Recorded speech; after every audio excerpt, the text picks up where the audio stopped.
Roll call, please. Member. Member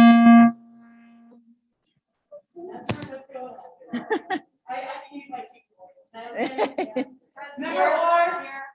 Member Hassanathan. Here. Member Hall. Here. Member Carter's here. Vice President Exum. Here. And President Velasquez. Here. Are there any additions, corrections, or modifications to tonight's agenda? All right. Hearing none, is there a motion to approve tonight's agenda? So moved. Second. All in favor, say aye. Aye. Those opposed, same sign. All right. Moving to recognitions and commendations. The following students have been awarded the state seal of biliteracy and or the state commendation towards biliteracy. Lupe? I'm going to invite Donna Vejas and Director of Multilingual Programs, Lupe Ricconi, to recognize our students.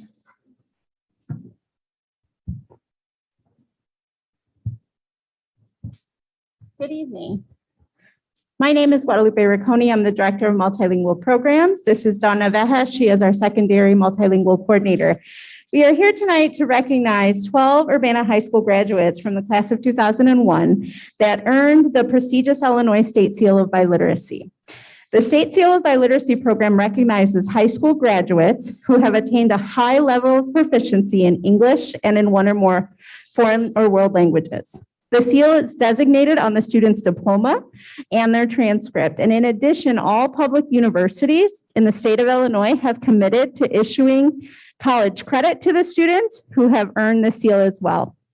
The students that have earned the seal here today are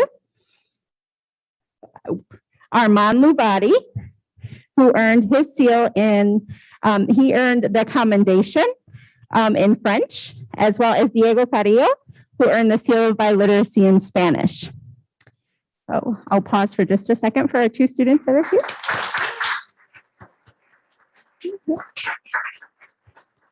In addition, we also had Seal of Biliteracy Awards given to Fozia Garada for Arabic, Banan Garada for Arabic, Kenya Bravo for Spanish, Kira Buford Rucker for Spanish, Luca Kloster for Spanish, Michael Mendoza Perez for Spanish, Catherine Choate for German, Demetrios Gleros for German, Catherine Thies for German, Theodore Johnson for French, and Frankie Maemble Natom for French. In addition to the Seal of Biliteracy, we also had 5 Urbana High School graduates from the class of 2001 that also earned the commendation towards biliteracy. The commendation award is awarded to students who demonstrate progress towards biliteracy, but did not fully meet the requirements of the Seal of Biliteracy. So in addition to the seal, Fozia Garada also achieved the commendation for French, and Banan Garada also achieved the commendation for French. Famil Kashila for French, and Ocean Mayampara for French. So just take a moment to give a round of applause to all of these that are watching at home. In addition, I would also like to recognize Ms. Navejas, the world language teachers, as well as the multilingual program teachers for all of their hard work over the years, helping the students achieve this high goal. Thank you. And I wanted to add into addition to what Lupe said, the reason we're just bringing this to you so late in August is we literally just found out late last week, and we were able to reach out to the students, I think on Thursday. Unfortunately, several of our 2021 graduates have already left to go to college. So I know they really would have wanted to be here in person. So I just wanted to recognize why we only have 2 of our young people. They were super thrilled and excited when they were contacted to let them know that they'd won this recognition, or otherwise they would have been here. So I just wanted to say that. Thank you again. Let's give them all, if they're watching, we can give them all a big round of applause. Is it all right if I just ask a quick question about that, though? I'm just curious. So this biliteracy thing, commendation, is this because of kids doing dual language, or is this because of extraordinary efforts that they've put forth in their studies in general? I'm sorry to bring you back up. I wanted to ask when I saw it on the agenda. I was curious. So this is actually the first year that Urbana School District has participated in the process. This is actually a statewide process where students have to demonstrate proficiency in English using designated measures set forth by the state of Illinois, as well as proficiency in a second or world language, again, using specific assessments designated by the state of Illinois. So for a majority of our students, that would have been an AP test, or it would have been an assessment that we're using called the Stamp 4S to show their world language or foreign language. For English, that could have been their SAT score. It could have also been demonstrating English proficiency on the Access 2.0. Okay. Well, I'm so proud of you guys, because honestly, all my kids did languages in school and worked really hard. And I know what goes into it, especially those foreign language AP tests. And I think you have set yourselves up so wonderfully in life for having this extra skill set that a lot of people don't have. And I'm thrilled that our district offers such a high caliber of language study. So congratulations to all of you. I'm delighted to hear about this. Thank you.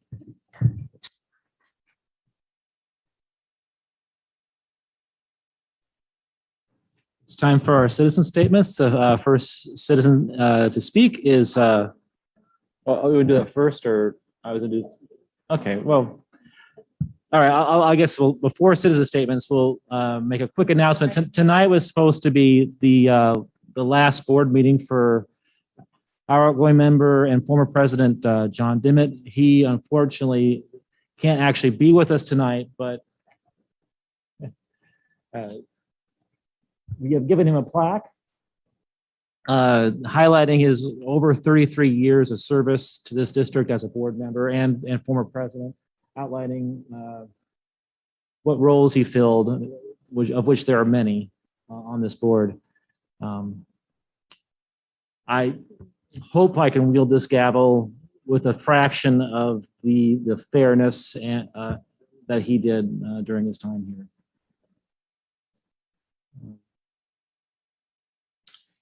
John is planning. John is planning to attend at a future business meeting so he can receive that plaque and award in person. But for our citizen statements tonight, our first citizen is former board president Mark Netter.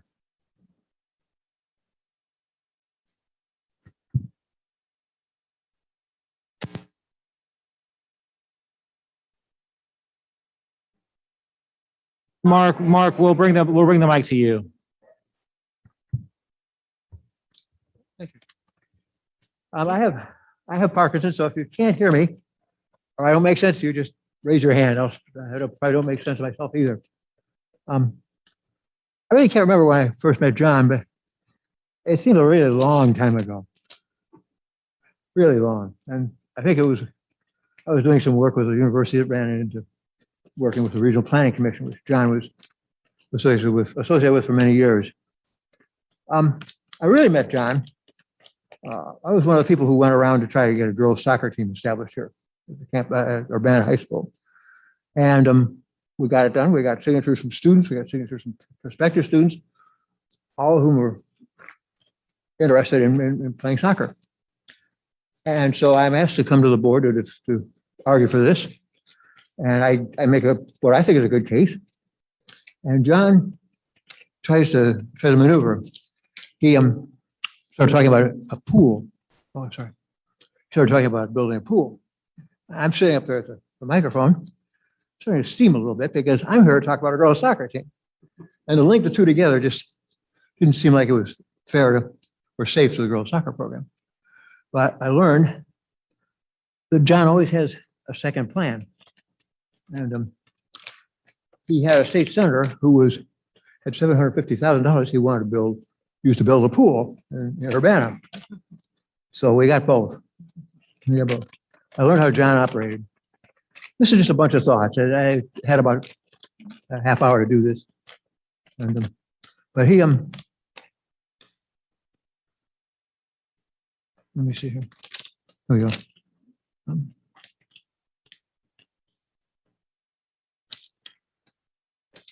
Yeah, and John was a good resource for new board members too. And many of us were bulls in the china shop when we joined the board. And I remember the first meeting I had to talk about some of the fundraising agencies around in town to help us.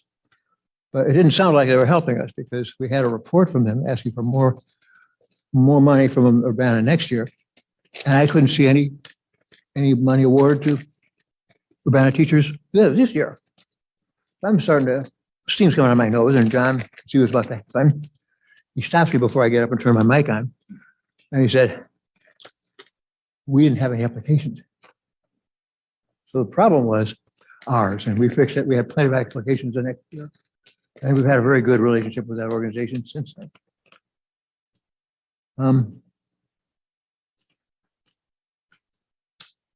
John, I don't see how John's stayed on the board that long. As nice as the people are, as important a job as it is, it's a long time to be there.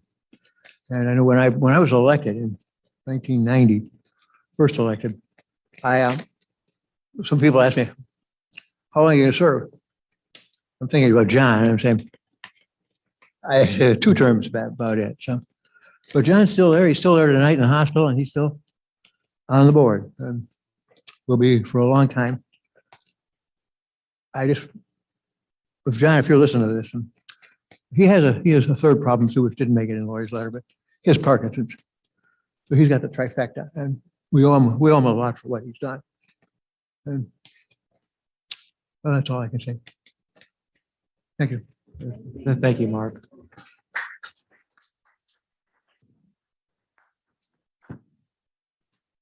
Next up is Dr. Preston L. Williams, Jr.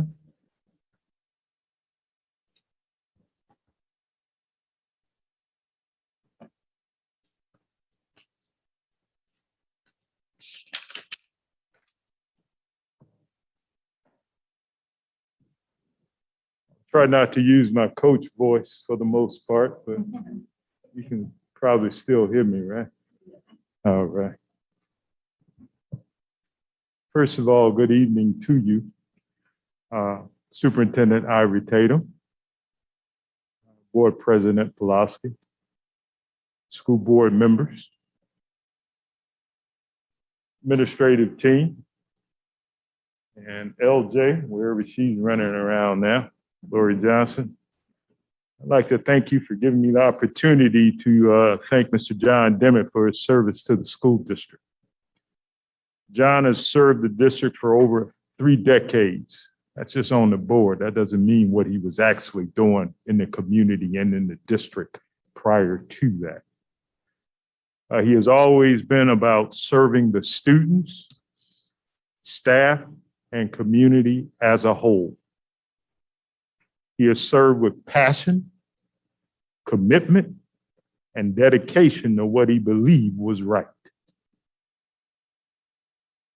John is an expert on Board of Education policies, etiquette, procedures, and conduct. He was one of the best and most accomplished board presidents that I've ever worked with. He understood the role of the board president in making the board run effectively and efficiently. He also knew what the roles and responsibilities of an effective board member are.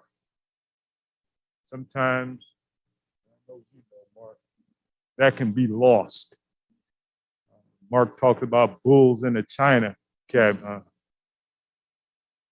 It happens because most board members come on the board with an agenda, and they soon understand that you need to count to 4, and sometimes more than that, to get things done.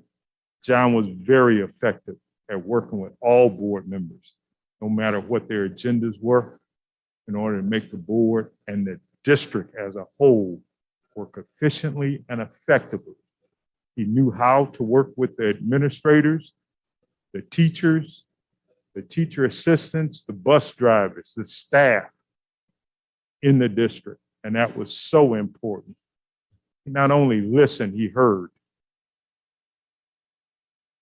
I didn't always agree with John, and he'll tell you that. However, I always knew that John wanted what was right for the students, staff, and community of Urbana. We just sometimes disagreed on how to accomplish those initiatives. Sometimes in a very public way, but that was okay. It's part of it. Thank you, John, and may you find enjoyment in whatever the next chapter in your life will be. This community, this district will miss you and your wise counsel. Thank you.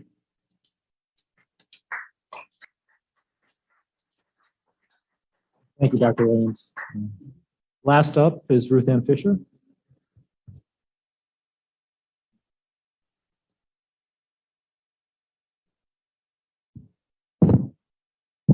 Let's see, camera's right in front of me. Hi, John. Hi, Angie. Before I get on to that, I must say that today, whether we call it an anniversary or a birthday, it was 8 years ago today that we dedicated the early childhood school out on Washington. And what a glorious, beautiful place it is. And it's going strong. And we still have a waiting list and everything, I suppose. Okay, all right. Just real quick, I don't have any notes. John, it's absolutely my honor for, gosh, most of my 22 years on the board, being secretary and sitting next to you and passing you back things that you missed getting your signature on. That was quite fun. But learned a lot from you. And I appreciated anytime we had any disagreements. And when I think of my 22 years and you at your 33 plus, I've got to do what I call Ruth Ann math, and I understand, you'll understand that my youngest turned 33 this year. That's a lifetime, really. And we will need you in the future for your knowledge in this district. You need to be our resource, and we need to call on you. And I hope you will be ready to challenge us all in this district from afar. So thank you ever so much for all your years of service, and Godspeed.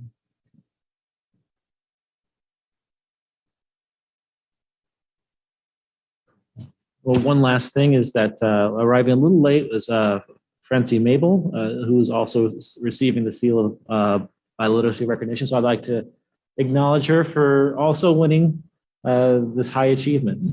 So this is Frankie. Come on over. And Frankie received the seal in French. And Frankie moved into her college dorm today, so that's why she's running late. So we know Frankie. She's been here for Project Ignition a couple times and been recognized for other awards. So congratulations, Frankie. Thank you for coming in anyway. And congrats on moving in today. Thank you for coming.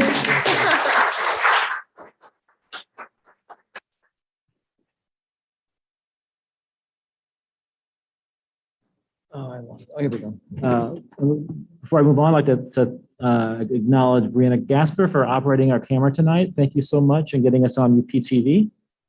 Our first administrative report tonight is 10.1, our Urbana High School band room expansion. John. So as Scott comes to the mic, John has been talking about, as we all know as board members and many people in watching, John has talked about, has been a longstanding member of our facilities and our property committee. And one of the things that has been, what'd you say? And will continue to be, yes. But one of the most recent projects that John has really been putting a lot of his time and effort behind is what Scott is here to talk to us tonight about. We have a group of parents who have really been of John's constituents who have really been talking about the needs, especially for our Tiger Marching Band program, which is expanded in the last year or two to, at one point, I think they've had over 100, but I think they had almost 110. Those numbers have dwindled a little bit, but we're expecting those will go right back up again. So I know John would have preferred to be here tonight to introduce this project, to really talk about the need for the project, and I'm sure he's watching.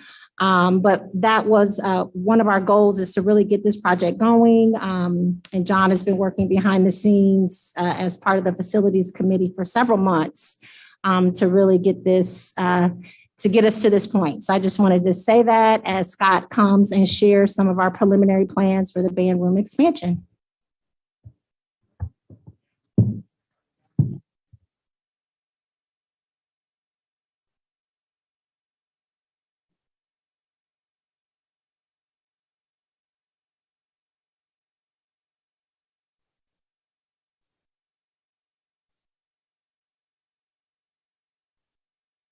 Okay. Oh, okay. All right, can you hear me now? All right, thanks. So the existing band room is in orange there. Just to the top of the page is the instrument storage, which is right off of the corridor. And to the bottom of the page is the track and football field. So just to give you a little context on the existing, there's some support spaces for music storage, offices for the band directors, and storage for marching band equipment, as well as a couple small practice spaces. So the proposal that we've talked about, we looked at several options, but the preferred option here is basically concentrating on expanding the band room. So you can, to the bottom of the page is an addition to the existing building. Goes out short of the sidewalk by 4 or 5 feet. That is, there's a sidewalk around the track and the football field. So that adds a little under 1,000 square feet to the existing building. Allows us to increase the size of the band room from about 1,800 square feet to a little under 2,500 square feet. And if you can see the seating there, that shows about 80 seats.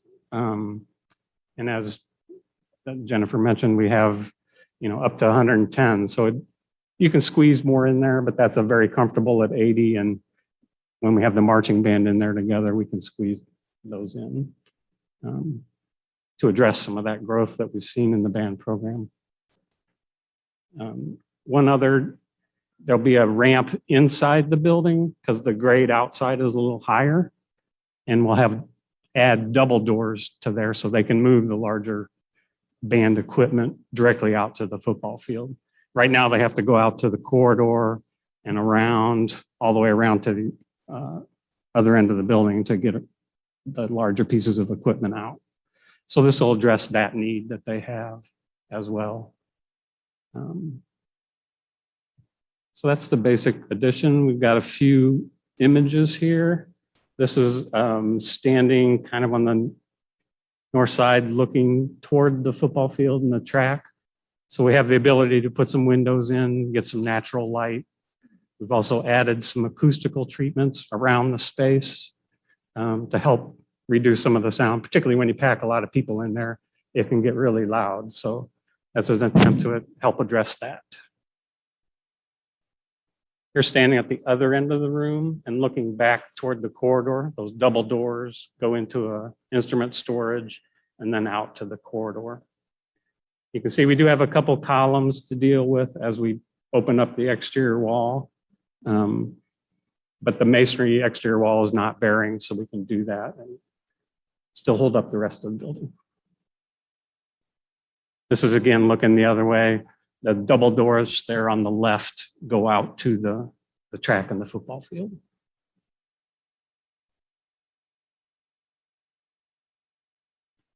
This is just a very preliminary schedule we put together, kind of extend design through about the end of the year, and then we would issue for bid during the winter. It's a good time to bid projects at that time of year. Then we get bids in and get ready to start construction on the addition in the spring. And then we would finish up the remodeling within the band room over the summer. It'll be ready for next year to use the space. And then the cost for that, it's around $250,000. That includes some design contingency as well as a construction contingency for actually any unforeseens as we do the construction. And I understand that we'd have about 200,000 in funding available. And then we are looking for the band program to do some fundraising to make up the difference. My understanding. Yep. And I know this number is on there, but we met with the band team at the high school a week or two ago.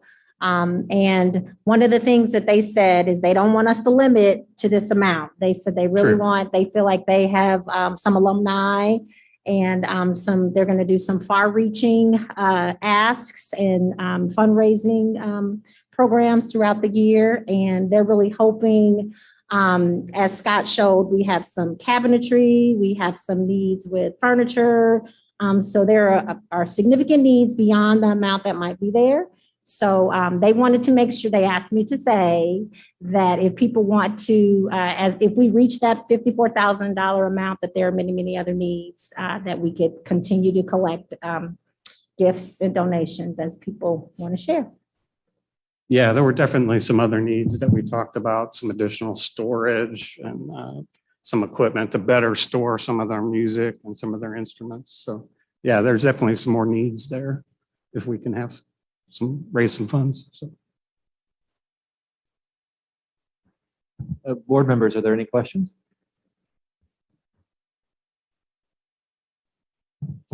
So the construction scheduling, if it starts in the spring, March 15th, I'm guessing that would be stuff that you can do if the kids are in the building. It won't disrupt last time and all that stuff. We would separate from the interior of the building and have to coordinate that obviously with PE classes and other things going on the track and the football field, but I think that's doable. And this is strictly for band. Orchestra's got its own spot, but do you see, when they do rehearsals for things like that or anything, it's strictly band, but band works and, does lots of different things. They do contests and they do stuff for theater and everything else. This is going to take care of the whole kit and caboodle when it's finished, correct? Yes. And right now we have, social distancing concerns. They are really tight in there in a normal year. All the spaces that they're going to have to utilize throughout the school year this year to make sure that they're maintaining a physical distance is going to be a challenge. And we know that we may be living through the pandemic much longer than this year. And so having a space where they can actually fit in a room where they don't have to break out in all these little groups or be outside. Right now they've been doing most of their rehearsing outside in the grass field, but when the weather changes, that won't be an option. So they'll come in and do things in smaller groups. So yes, this will take care of the whole kit and caboodle. Thank you very much. Any further questions? All right, thank you. Thank you very much. Our next administrative report is language essentials for teachers of reading and spelling, the letters training update. So I'll introduce Kim and just share with the board. So as we've been talking about board topics and board upcoming study topic, I know this is not a study session meeting. However, these two administrative reports tonight are very timely because these are initiatives that we're going to be starting right now at the beginning of the year and will take us through the year. So these were two items that were on our list as administrative team. So instead of delaying these later into the year, we thought we wanted to just give a very short preview of what we're doing with both of these initiatives, and then we'll be able to update the board at the end of the year with our progress and how things are going. So I'll turn it over to Assistant Superintendent Kim Norton. Thank you. So tonight I'm going to focus on 2 of our 5 district goals. So the first one with this presentation is goal 3, our literacy goal, identifying literacy standards and skills across all grade levels. And then the second presentation, we will focus particularly on advancing additional opportunities through the equity lens.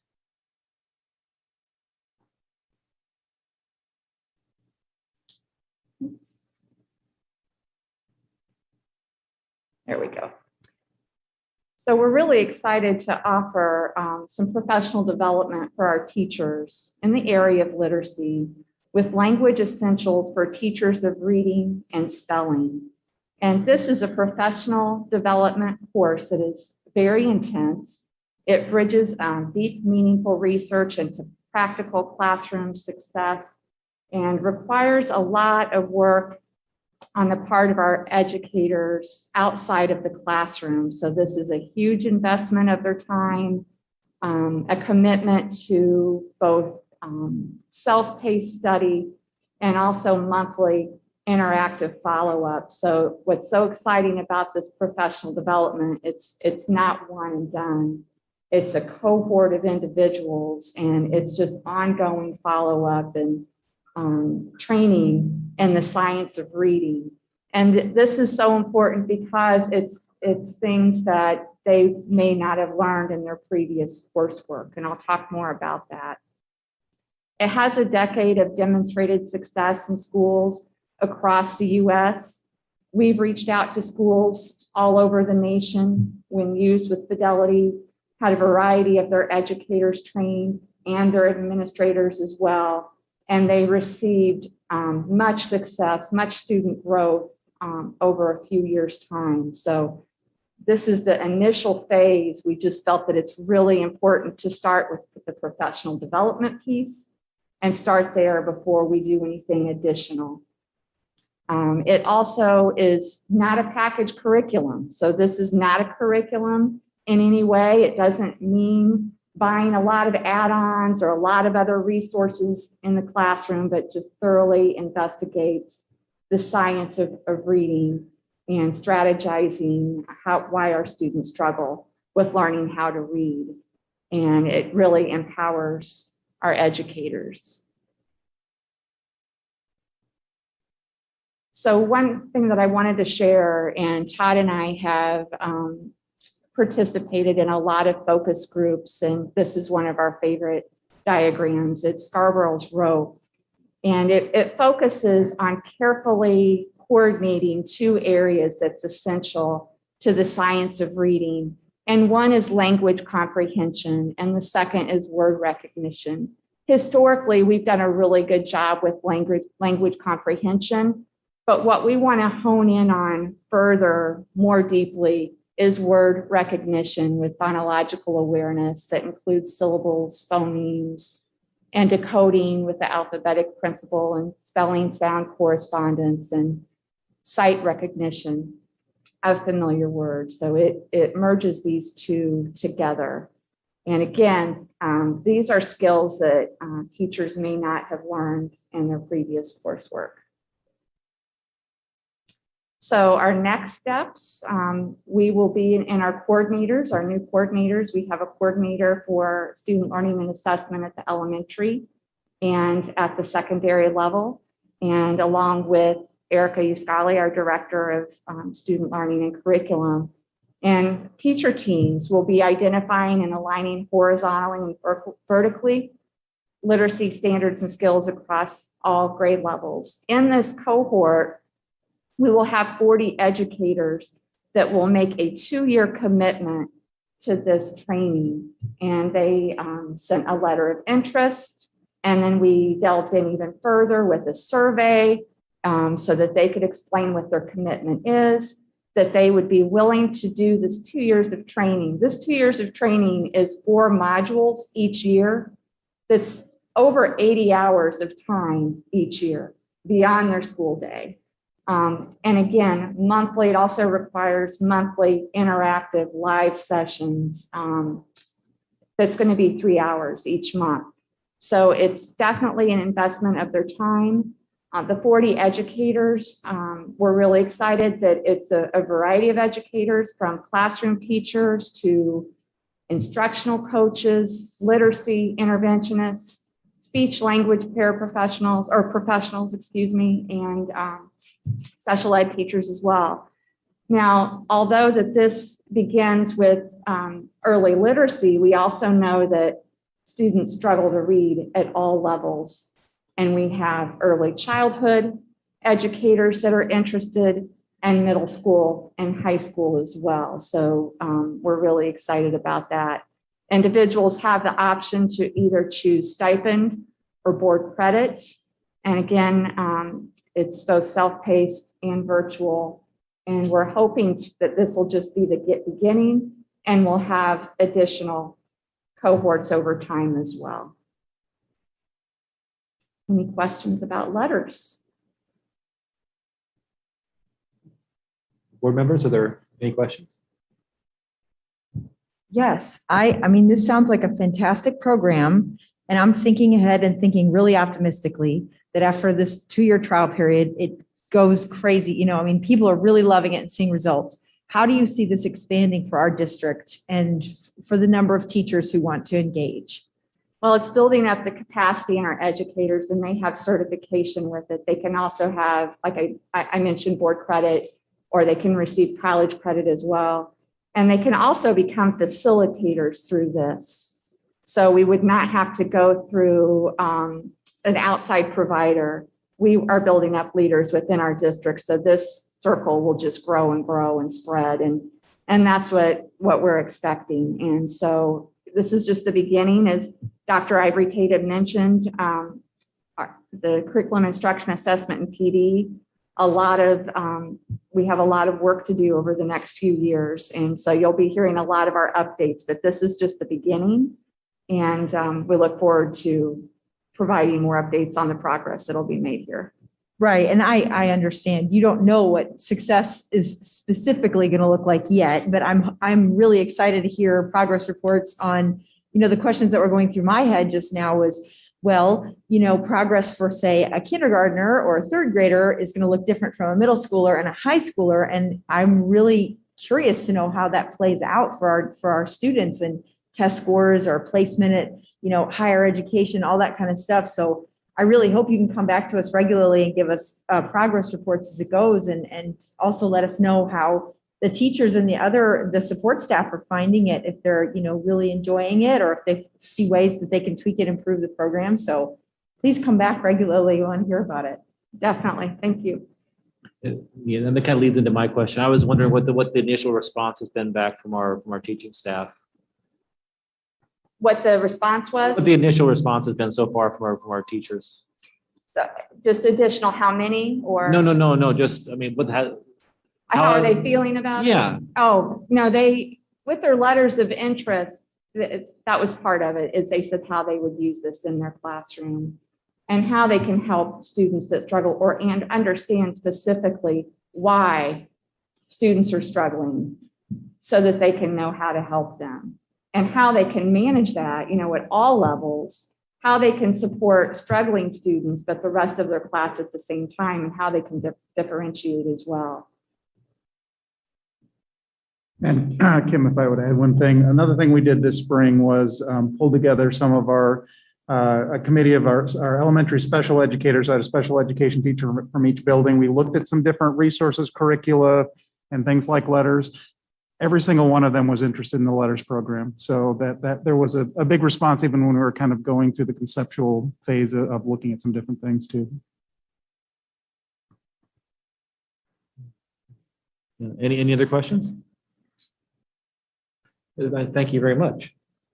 The last administrative report tonight is on education pathway opportunities. Back to Dr. Norton.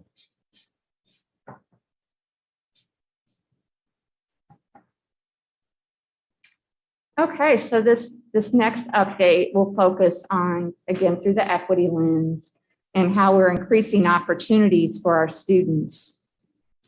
And what you'll hear, a term that's being used a lot, but it covers a lot of different areas. So that's why our team felt this was important to share this evening, is education pathways. So this branches off into a lot of different areas. So one opportunity for our students is with the Early College Career Academy. And this is a partnership with Parkland for our juniors and seniors to earn dual credit, all while gaining skills in several different Parkland degree programs. So education pathway is just one of those. There's 10 different areas. And in particular is intro to teaching. And so students can earn dual credit by taking advantage of that opportunity. And how ECA districts do it different ways, but we do support our students, and our students we're fortunate for this opportunity that we're able to do that. So not all districts provide that support, but we have that budgeted so we can provide students support with ECA if they take that option. Another opportunity that we had over the summer was a partnership with Eastern Illinois University, and it's a minority teacher identification and enrichment program. And it was a course for 3 weeks in the summer where students were able to receive dual credit and live in the dorms and get a feel. It was 2 rising seniors to get an early taste of life on college campus, but to earn that dual credit in the teaching and learning in the educational environment. And those 2 students were Alfredo Asensio and Marisol Juan.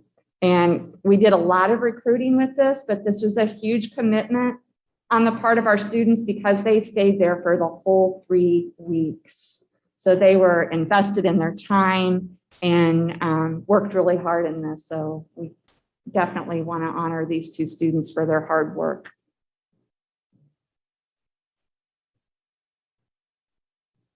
And then we also, another opportunity that we have is funding with the Regional Office of Education in a grant that they have received that will give us an opportunity to have our own district-wide committee that we have began that has over 20 individuals from all levels that are part of the Ed Pathway Committee. And again, this is led by Erica Uscali, our Director of Student Learning and Curriculum. And we're in the initial phases of this, but essentially what it will be is we will develop additional courses for education pathways to be taught at UHS.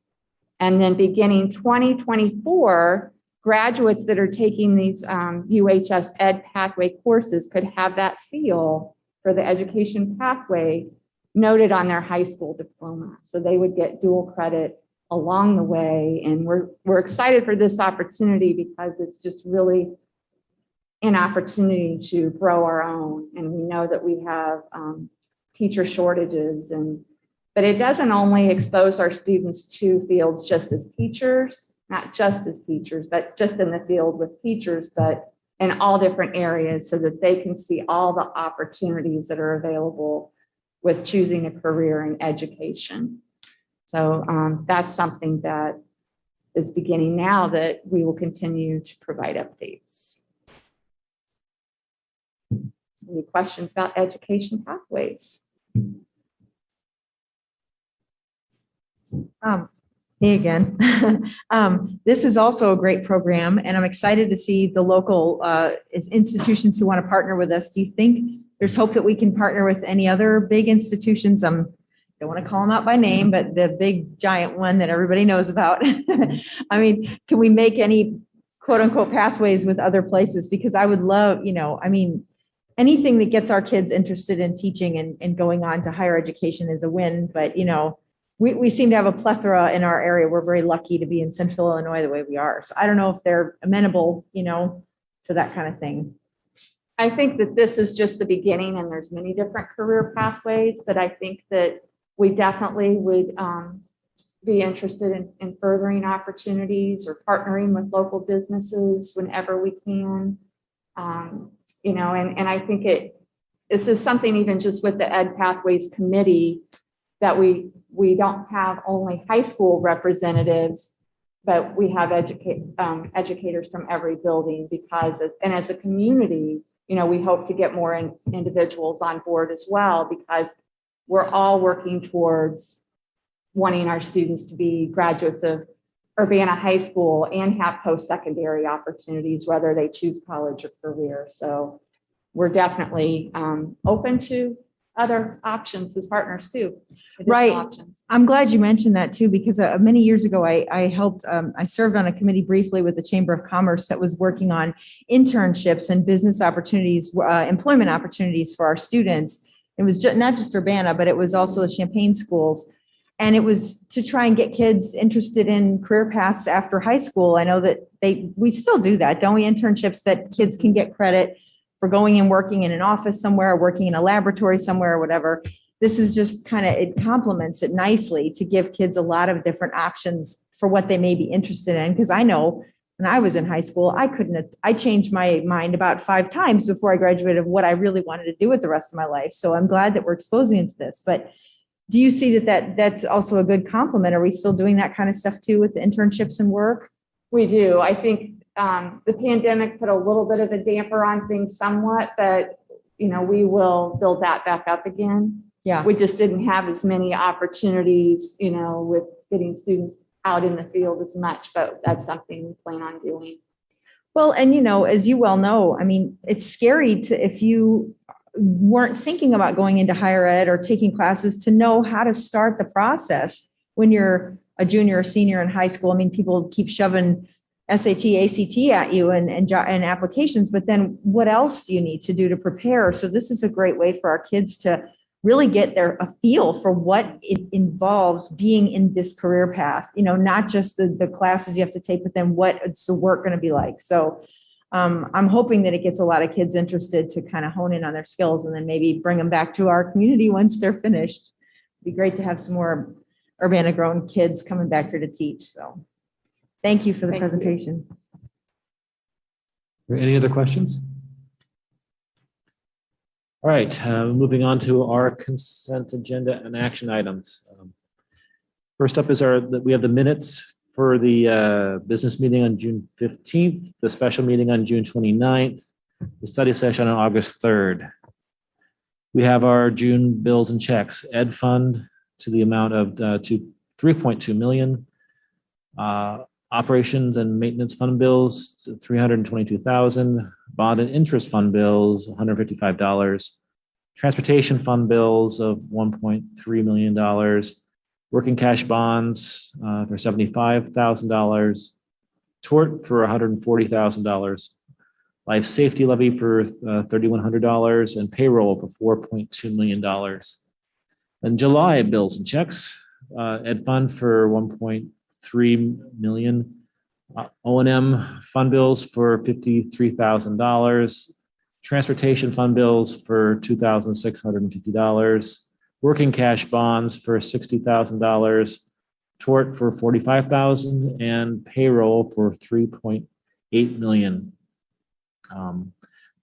In our packets were a long list of personnel items, which is typical for the beginning of a year.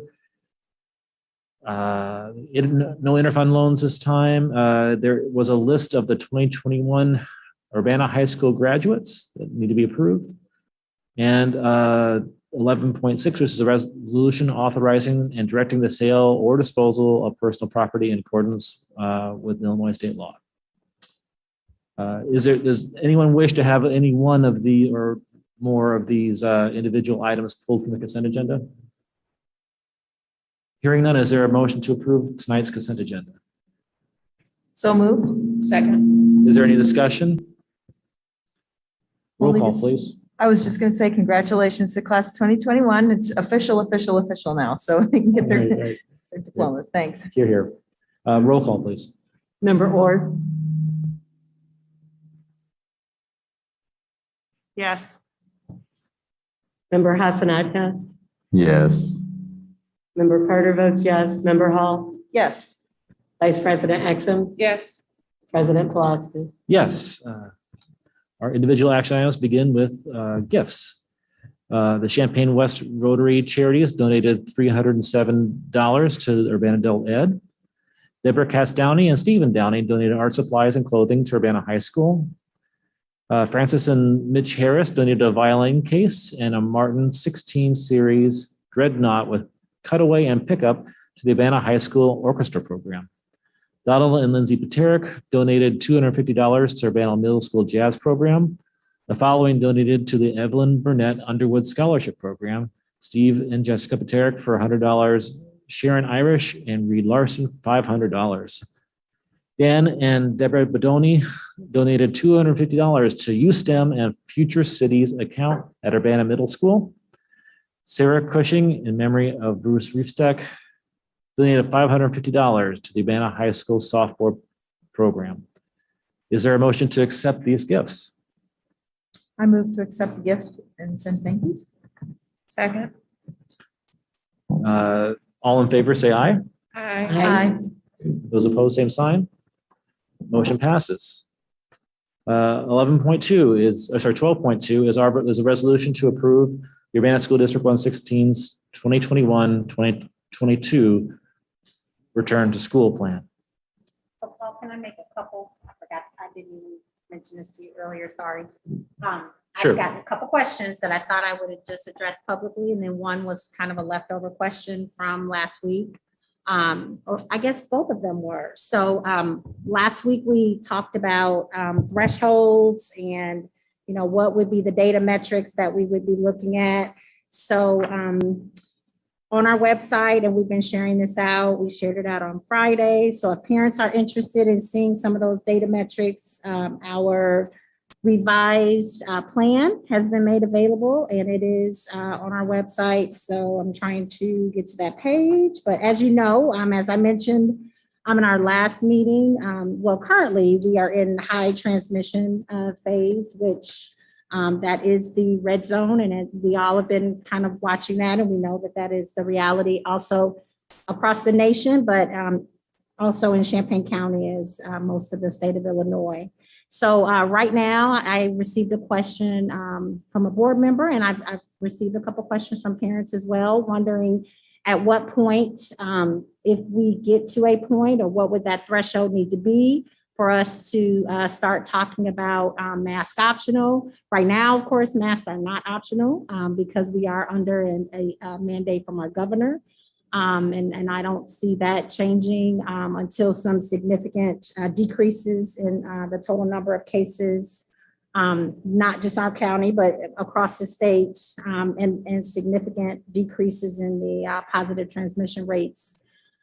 So we are not going to be having those conversations anytime soon, but anytime we will have those conversations in the future, we will be looking at things like the positivity rate, making sure that we are not even in our initial plan. When we were meeting through our committee work, we agreed that any changes that we made, we would make sure that we were either in the low transmission, which is less than 5% positivity, or in the moderate transmission, the yellow area, which is from 5 to right before 8%. So we'll be looking at our vaccination rate, which I'm working with our union leadership right now. We've been having conversations around mandating vaccines, and at this time, we're not going to move in that direction. We've had more conversations with our attorneys.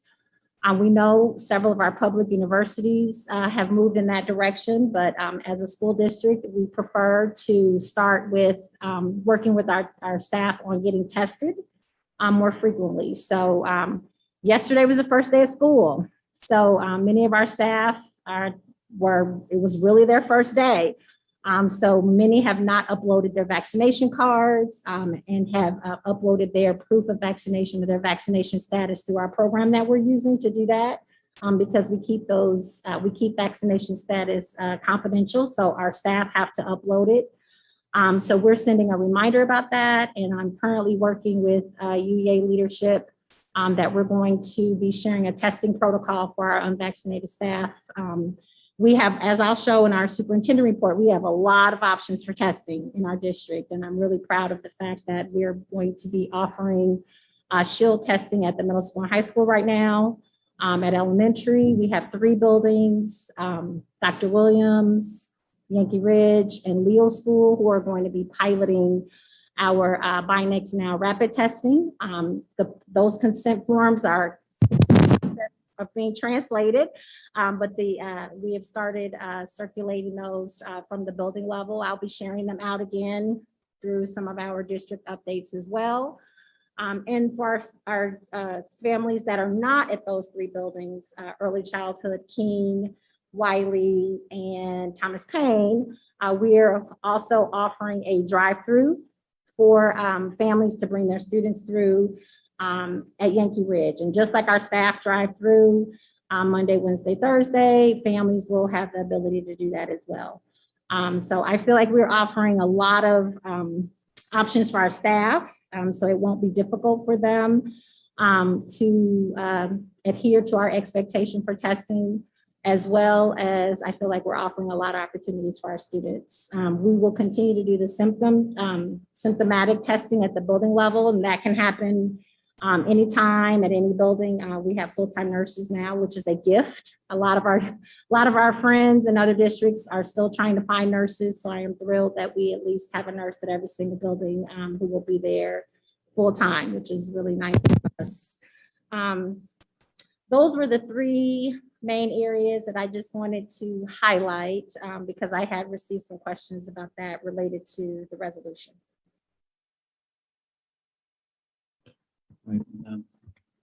First off, is there a motion to approve the plan? So moved. Is there a second? A second. Okay, thank you. So I'll just open up for board discussion. Are there any questions or comments?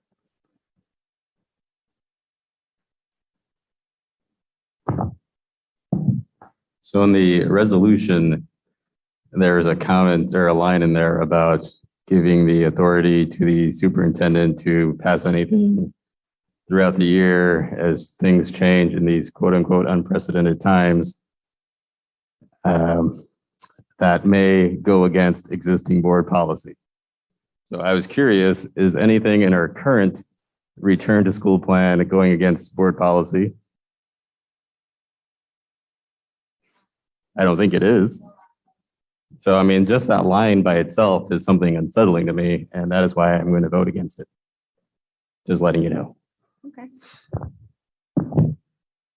And again, I didn't write this in isolation. This was drafted in collaboration with our board attorneys. So they previewed and made sure that everything that we were doing was following the. That's a good idea, but I don't have to agree with the attorneys. Oh, absolutely.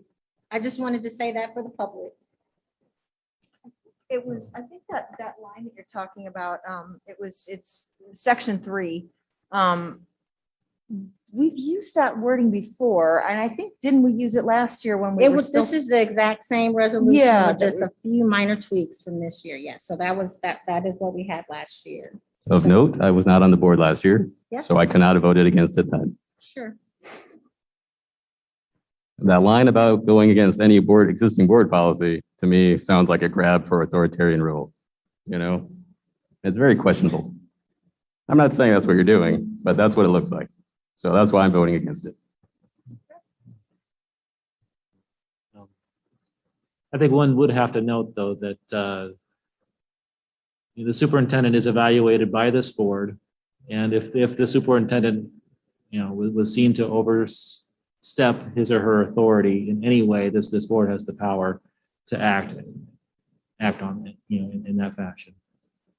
And the purpose of the resolution, Ravi, is not, again, to give me like all the power. It is basically in the event, like, say, this is a good month, for example. So we're meeting August 17th. We don't have another meeting until September 7th. In the event something drastic were to happen, say the governor came out with something that we were very opposed to, or something that we needed to implement really quickly, It gives me the opportunity to put those measures in place in consultation, of course, with our attorneys, with CU Public Health, without me having to wait for another board meeting to be able to come and make a full presentation and talk about it publicly. I would never do that without informing the board. So last year, anytime I had to, there were no times last year where I had to go against board policy, but if I ever had to do something that, where I had to bring this resolution into play, I would of course email you all, or we would have 2-on-2s where I would, or 1-on-1s where I would be able to talk to you about specifically what we were doing and why we were doing it. Like an example I can think of that may fit this situation was when we were in lockdown last year and students not coming into school didn't count as truancy. Oh, You know what I mean? yes. And so that is a board policy. We do have board policy Yeah. about truancy, but of course those rules didn't apply because we had the lockdown measures in place. And so it kind of is a blanket coverall for situations like that you wouldn't necessarily think kind of even, No, absolutely. That's a really good example. And we do have language on chronic absenteeism. And we did have students who fell into that category who were not penalized. We did not send the normal letters that we send. And so our policies were very different around that last year. And it was specifically because of the pandemic. I guess one comment I would have though is before we would do any loosening of things like mask mandates, we'd have a discussion of that in this forum. Oh, definitely. No, those would not be none of that would be happening in isolation. So the purpose of this is if I have to move very quickly, if I have to close a school, if we have multiple quarantine situations, that I don't have to come to this group and say, hey, we've had a couple really outbreaks, or we are right now doing everything we can to find additional teachers to cover some of our situations that we're using subs. But once we get into a position where we may have to make some of those difficult decisions, this gives me the ability to do that and keep the board informed. Are there any other questions or comments? Hearing none, I think we should have a roll call vote if there's no objection. All right. Roll call, please. Member Orr, Yes. Member Hassanaka, No. Member Hall, Yes. Member Carter votes yes. Vice President Exum Yes. and President Pulaski. Yes. Motion passes. There is a call for future special executive meetings. On August 24th, there will be a virtual League of Women Voters board vacancy forum. At 6 p.m., we received 2 submissions for the open seat in Subdistrict 7. Dr. Brian Ogolski and Dean Michael Rose have submitted applications. They will be present at this virtual forum. Details will be sent out over media and social media as soon as we have them buttoned down, which should be very, very soon. And then a week later, on Tuesday, August 31st, we will have a special meeting with executive session where the board will interview the candidates and make a decision on who will be seated in Subdistrict 7. We have a FOIA report to announce. Smart Procedure quarterly had a request for a purchase order number. If purchase orders are not used, a comparable substitute is acceptable, i.e. invoice encumbrance or check number. Purchase date. Line item details, detailed prescription of the purchase, line item quantity, line item price, vendor ID number, name, address, contact person, and their email address. And I'm assuming this FOIA was successfully satisfied. Okay. Yes. Superintendent's report. Okay. John, is that what's up here? Okay. We have already recognized all of our young people who achieved the state seal of biliteracy and accommodation toward biliteracy, but their names are here, and we will also be putting that on the board update that Catherine will share out. So our public will be able to see those names as well. So congratulations to those students again. UHS summer transition ended last week, and I know we have had a very successful week. These are just a few of the shots.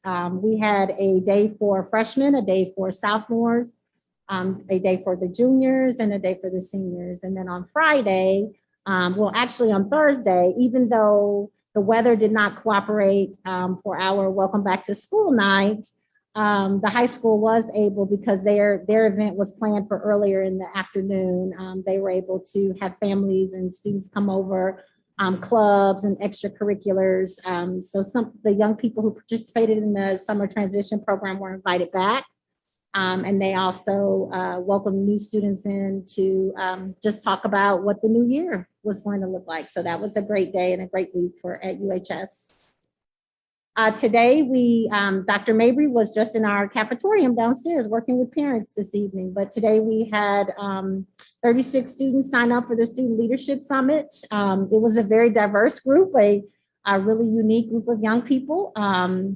I'm in this picture, but I did very little talking. I just introduced our guest, and he spent the time with our young people. It was intended for our juniors and seniors, but we actually had a few sophomores who came, and they really wanted to be there. So of course we did not turn them away. So they had lunch, and they spent the morning hearing about Dr. Mabry's story, and then in the afternoon, he spent some one-on-one time and kind of talked with each person, and they shared some goals and talked about their future.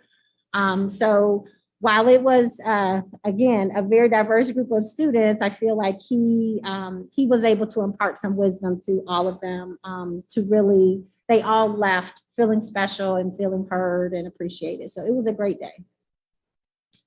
I've talked about this a little bit, and again, we'll be sharing this out widely in the next couple of days as we work with continue to encourage our staff to not only get vaccinated, but of course, we want everyone to get tested, but we're going to be working more intensely with our unvaccinated staff on making sure that they're getting tested routinely.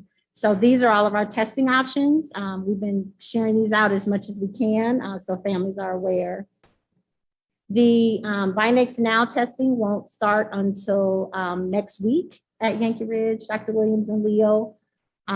Shield testing, the plan is, fingers crossed, we had some changes with our Shield. We've been, part of our provider has been OSF. And we literally just found out a week and a half ago, after we had our whole program set and finalized, that because the governor and IDPH made Shield testing available to the whole state of Illinois, OSF was really overwhelmed and had a lot of districts who were interested. And because this is what happens when you prepare and you're like, you've got all your stuff together, right? So OSF came to us and said, Urbana, you've already got a great plan. You've been doing this. So we're going to pass you back to Shield CU, and we're going to take on some districts who need us a whole lot more because you guys have planned it all out. So we had our initial meeting last week with Shield CU right here at the U of I, and they have promised us, guaranteed us, right? John's giving me that, I don't know, that our plan was to start Shield testing next week as well. And they are saying it is still going to happen. So fingers crossed that that does happen. And if not, we will make sure that we communicate with families so they know. We are still offering COVID vaccine clinics. We're just going to continue to do this as often as we can. CU Public Health they have been great partners with us when we just kind of say, hey, we want to do this. And they make sure we get the vaccines, and they work with us and our nurses to get this done. So we had some people come over today at the walk-in. We had vaccines available while we had students in the building today. We'll be vaccinating tomorrow. UMS is going to have a walk-in clinic while they're doing their open house on the 26th. And then we'll have another opportunity on September 8th. We are still going to be raffling off. We raffled off a laptop today at the Leadership Summit, and we'll be drawing a laptop for all of our students who are vaccinated. We will be putting all of their names, whether they were vaccinated with us or somewhere else. If you've uploaded your vaccination card, you'll be put into a drawing for a laptop. Opening day was yesterday. We had a great day. It was so nice. This is Janet Leroy, one of our teachers at Leo, who is starting her 36th year. We had Peggy Buck, and also a 35-year veteran for the district, and Jill Quisenberry, a Wiley teacher who had 30 years, and she started year 31. So it was a great day of celebration. As you can see from the pictures, we did so safely. We wore our masks. We socially, physically distanced. We had to do this twice, which was a little different. Tiger Marching Band came back both times. Paul represented the board and greeted all the teachers and wished them well to start the year. Mayor Marlin came over and gave words of greeting and encouragement to our staff, as well as Kelly Hill from the City Schools Foundation. So this is Robert Jackson. He was our keynote speaker for the day. And he really motivated us and really encouraged everyone that we matter and that we can do this. And our theme for the day was the power of you. So it was a great day. That is it for me. Okay, board reports. All right, hearing none, I'll entertain a motion for adjournment. So moved. Second. All in favor, say aye.